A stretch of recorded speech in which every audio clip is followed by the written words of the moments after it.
Hello everyone, Mr. McAvoy here. Let's get started reading The Boy at the Back of the Class by Anjali Q. Ralph. So let's get started on chapter 1, The Empty Chair. There used to be an empty chair at the back of my classroom. It wasn't a special chair. It was just empty because there was no one sitting in it.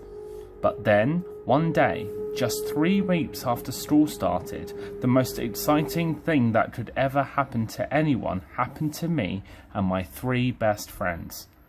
And it all began with that chair. Usually, the best thing about starting a brand new term is that you get extra pocket money to buy new stationery with. Every year, on the last Sunday of the summer holidays, my mum takes me on an extra special adventure to hunt down my stationery set for the new school year. Sometimes I get so excited that my feet feel jumpy inside and I don't know which shop I want to go into first. There aren't many nice stationery shops where I live. They only ever have boring dinosaur sets for boys or princess sets for girls. So my mum takes me on the bus and train into the city where there are whole streets of shops. Even huge department stores that look like tall blocks of flats from the outside. Last year, I found a space-themed set with pictures of an astronaut floating past the moon. It was on sale too, so I bought a pencil case, a math set, rubbers and a long ruler, and still had nearly £1 left over. The ruler is one of my favourite stationery pieces because the astronaut floats across it in water mixed with silver stars. I played with it so much that the astronaut got stuck to one side and couldn't be bothered to move again. But it wasn't my fault.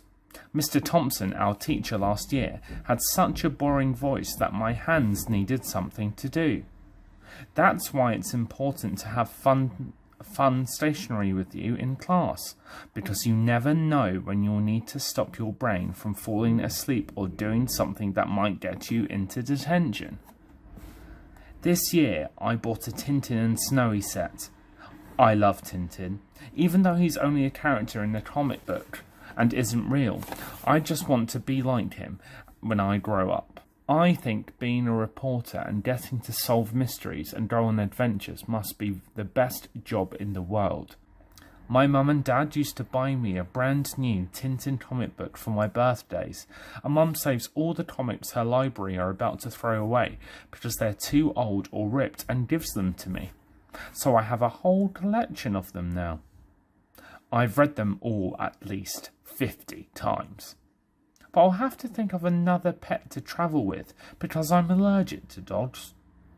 I don't think cats or hamsters or even trained mice could be half as useful as Tintin's dog Snowy. And even though I've thought about it for at least a year now, I still haven't come up with anything. Because the Tintin stationery set was a lot more expensive than the astronaut one and wasn't on sale, I could only buy a pencil case, a small ruler and 2 rubbers. I had to think about it for a very long time, but in the end I decided spending all my pocket money in one go was worth it. Not just because everything had Tintin on it, but because if you press a button on the pencil case, Snowy barks and Captain Haddock's voice cries out, "Buster and Barnacles!" I've already been told off for pressing it in the middle of maths class this year. But if you can't press a barking dog button in maths, then I don't see the point of it. I don't like maths. Simple maths is fine, but this year we're learning about long division and square numbers and all sorts of things that my brain doesn't like doing. Sometimes I ask for help, but it's embarrassing putting your hand up too many times to ask the same question. I'm lucky because Tom and Josie and Michael always help me with the things I get stuck with. They're my best friends and we do everything together. Tom's got short, spiky hair and a side smile and a big Adam's apple that looks like a ping-pong ball got stuck in his throat. He's the smallest in our group, but he's also the funniest. He only joined our class last year after his parents moved here from America, but we became friends instantly. He has 3 older brothers who all tease and bully him. Not seriously, only for a joke. But I think they steal his food too, which is why he's so skinny and always super hungry. I once saw him eat a whole pizza with extra toppings and a double cheeseburger for lunch, and still not be full up. So, I hide my snacks and chocolate bars from him whenever I can. Josie has large brown eyes and at least 1 million freckles across her face. She's tall and gangly and she is always chewing on her hair. She's the fastest girl in our year and can kick a football past any goalie from the other side of the pitch. She's the coolest person I know, and I've known her since we were 3. Our mums say we became instant friends the first day we started nursery, so they decided to become friends too. I don't really remember much about myself at that age, but Josie's always in my school memories. We even got our first detention together last year, all because of a hamster called Herbert. Josie had heard one of the upper school bullies say that he was going to flush our class hamster, Herbert, down the toilet at home time. Josie told me, and we decided to go on a hamster rescue mission. We hid Herbert in my rucksack before home time and took him straight to my house. But of course, Mum found out and made me take him back the very next day. I tried to explain to boring Mr. Thompson what had happened, but he wouldn't listen and gave me detention. And even though she didn't have to, Josie stood up and said she had helped to steal Herbert too. Just so we could do detention together.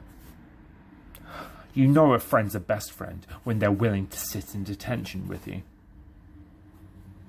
Michael had the neatest, puffiest afro out of all the boys in our year. Most people think he's weird, but not us. His glasses are always broken and his shoelaces are never done right, so he's always tripping up or bumping into things when he walks. But we're all so used to it now that we never notice.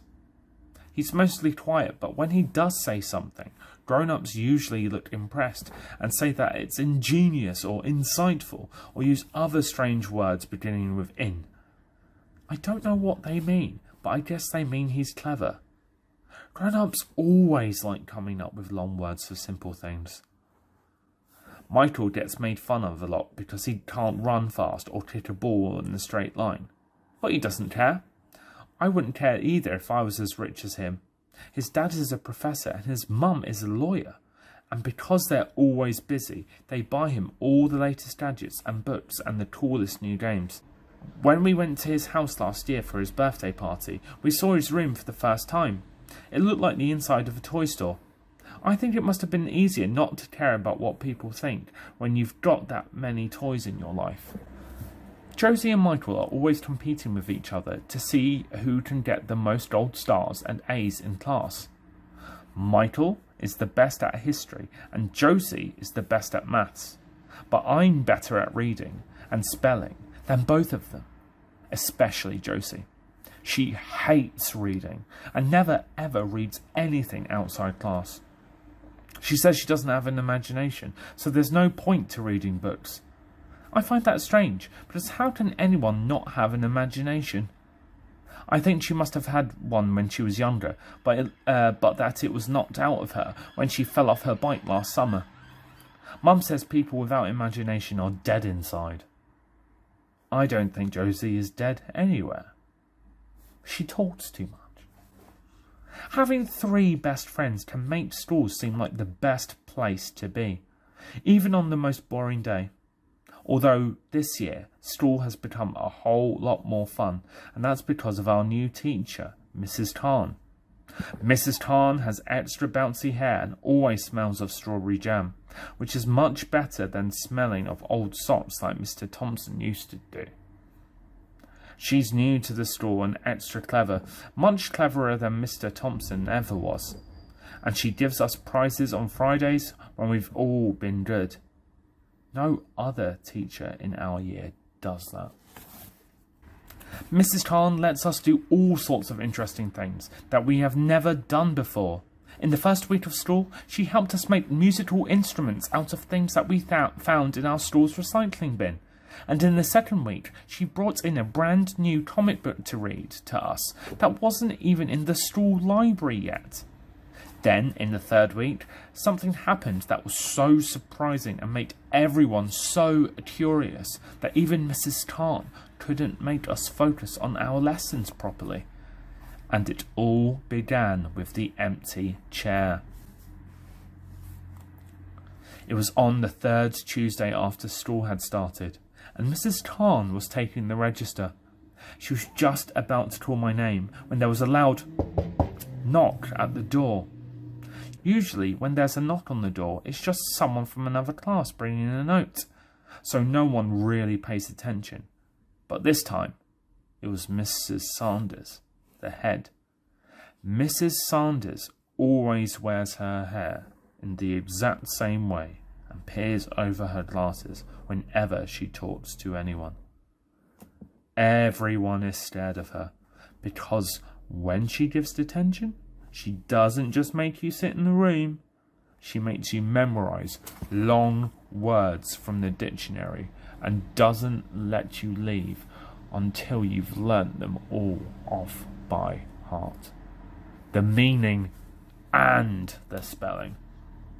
I've even heard of lower graders being stuck in detention for hours because they had to learn words that were as long as this page.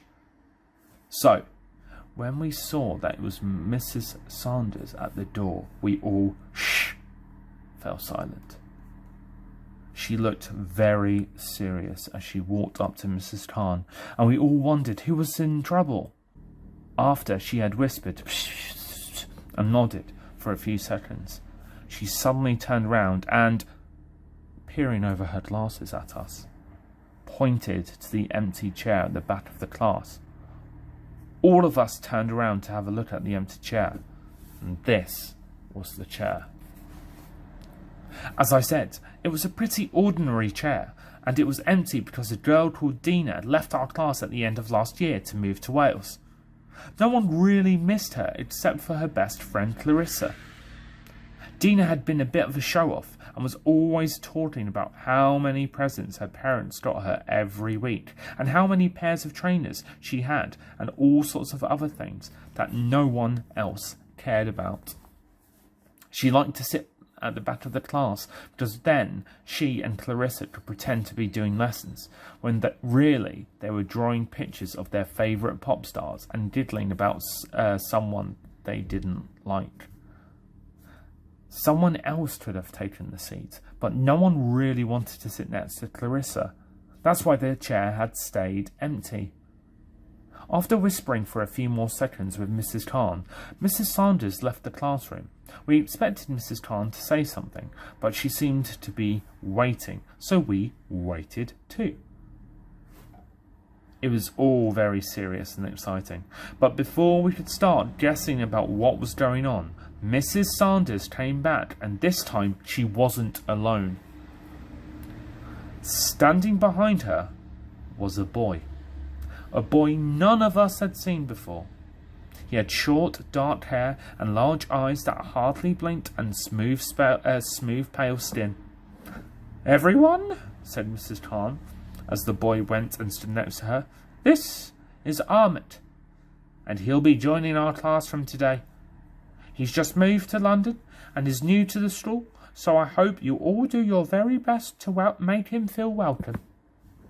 We all watched in silence as Mrs. Sanders led him to the empty chair.